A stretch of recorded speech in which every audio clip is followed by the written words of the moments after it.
ยวครึ่งหนึ่งของเจ้าเมียอายผู้อยู่เฮือน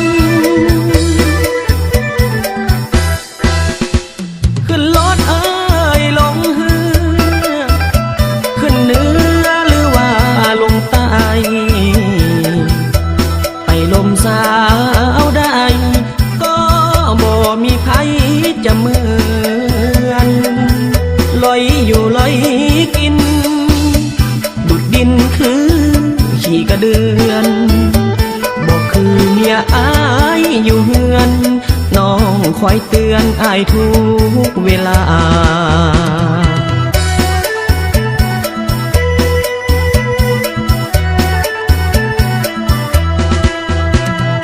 บางคนงามแต่หูจูบบ่หอมก็คือเก่าโอ้ยนอบางคนมีแต่เว้าใจบ่ห้อยดอกพอมี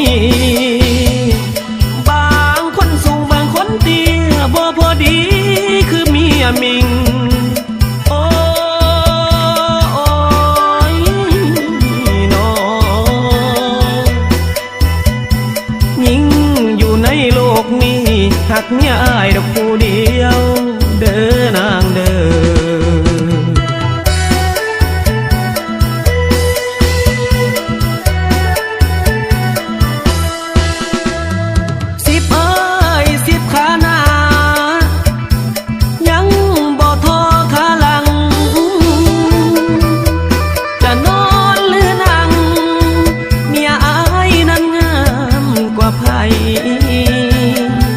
เว้าแบ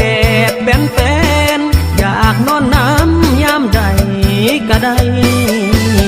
เมียอายคนมีน้ำใจหาหญิงใดเทียมน้องบ่ได้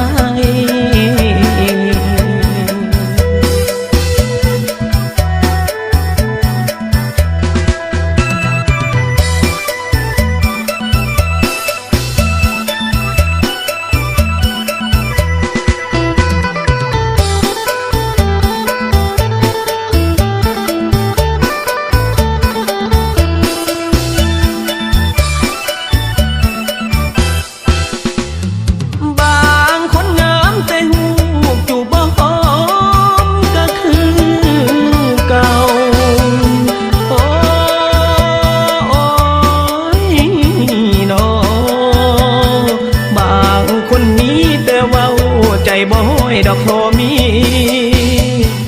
บางคนสูงบางคนเตี้ยบ่พอดีคือเมียมิงโอ้ยนอยิ่งอยู่ในโลกนี้หักเมียอายดอกผู้เดียวเด้อนางเด้อ